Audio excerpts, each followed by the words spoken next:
ఒక రాష్ట్రం ఒకే card, ration, ఆరోగ్యం, సంక్షేమం అన్నింటికి అదే, అందులోనే health profile. So family digital కార్డులపై సమీక్షిస్తున్నటువంటి సీఎం రేవంత్.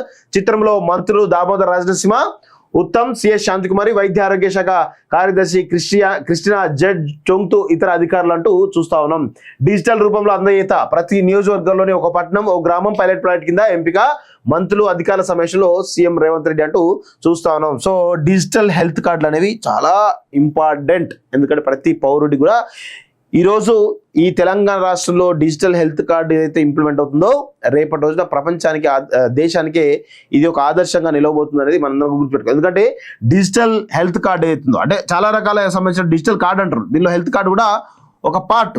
డిజిటల్ కార్డులో హెల్త్ అనేది కూడా ఒక పార్ట్, మిగతా కూడా ఉంటాయి. సో ఈ హెల్త్ కార్డుకు సంబంధించినటువంటి విషయానికి వచ్చినట్టయితే ఈ హెల్త్ కార్డులు ఏవైతే ఉన్నాయో,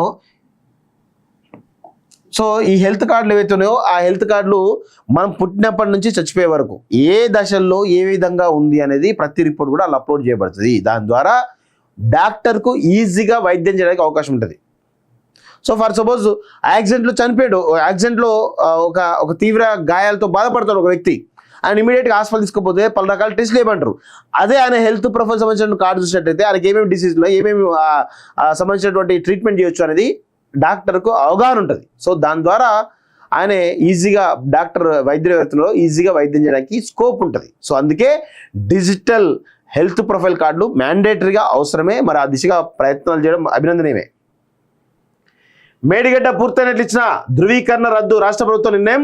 మిగిలిన పనులు అదే నిర్మాణ సంస్థతో పూర్తి చేయించాలి, నీటిపారుదల శాఖ ఆదేశాలంటూ ఒకరిని చూస్తున్నాం. మేడిగడ్డ బ్యారేజ్ నిర్మాణ పని పూర్తయిందని నిర్మాణ సంస్థకు ఇచ్చిన ధృవీకరణ పత్రాన్ని రద్దు చేయాలని రాష్ట్ర ప్రభుత్వం నిర్ణయం తీసుకుంది. ఈ మేరకు చర్యలు తీసుకోవాల్సిందిగా సంబంధిత ఇంజనీర్లను ఆదేశించింది. పని పూర్తి కాకుండానే చట్ట విరుద్ధంగా ఇచ్చినటువంటి సర్టిఫికేట్ రద్దు చేయడంతో పాటు మిగిలిన పనులను నిర్మాణ సంస్థతో పూర్తి చేయించాలని సూచించింది. ఇంజనీర్ ఇన్ చీఫ్ జనరల్ కు నీటిపారుదల శాఖ కార్యదర్శి రాహుల్ బొజ్జా ఆదేశాలు జారీ చేయగా ఈ మేరకు చర్యలు తీసుకోవాల్సిందిగా ఉన్నత స్థాయి ఇంజనీర్లు మేడిగడ్డ బ్యారేజ్ ఇంజనీర్లు కోరినట్లు తెలిసింది. దెబ్బతిన్న నిర్మాణాలకు మరమ్మతులు చేయాలని, ఒప్పందం ప్రకారం పెండింగ్ లో ఉన్నటువంటి పనులను పూర్తి చేయాలని గుత్తిదారుకు లేఖ రాసిన ఇంజనీర్లు ఇవేమి చేయకుండానే పని పూర్తయినట్లు ధృవీకరణ పత్రం ఇవ్వడం, ఒప్పందానికి భిన్నంగా పని పూర్తయినట్లు సర్టిఫికేట్ ఇవ్వాలని గుత్తేదారు కోరి తీసుకోవడానికి విజిలెన్స్ అండ్ ఎన్ఫోర్స్మెంట్ తప్పట్టింది. ఒప్పందం ప్రకారం క్రిమినల్ ప్రాసిక్యూషన్ కు చర్యలు తీసుకోవాలని సిఫారసు చేసింది. సో ఎల్ఎన్టీకి సంబంధించినటువంటి అంశం, ఎల్ఎన్టీ చుట్టూ ఉచ్చు బిగుస్తుందని చెప్పేసి చెప్పొచ్చు. సో ఎల్ఎన్టీనా మరి కేసీఆరా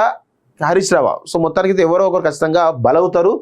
సో ఆ మేడిగడ్డ పూర్తి ఇచ్చినటువంటి సర్టిఫికేట్ కూడా రద్దు చేసినట్టు చాలా స్పష్టంగా మనకైతే అర్థమవుతున్నటువంటి విషయాన్ని మనం గుర్తుపెట్టుకోవాలి.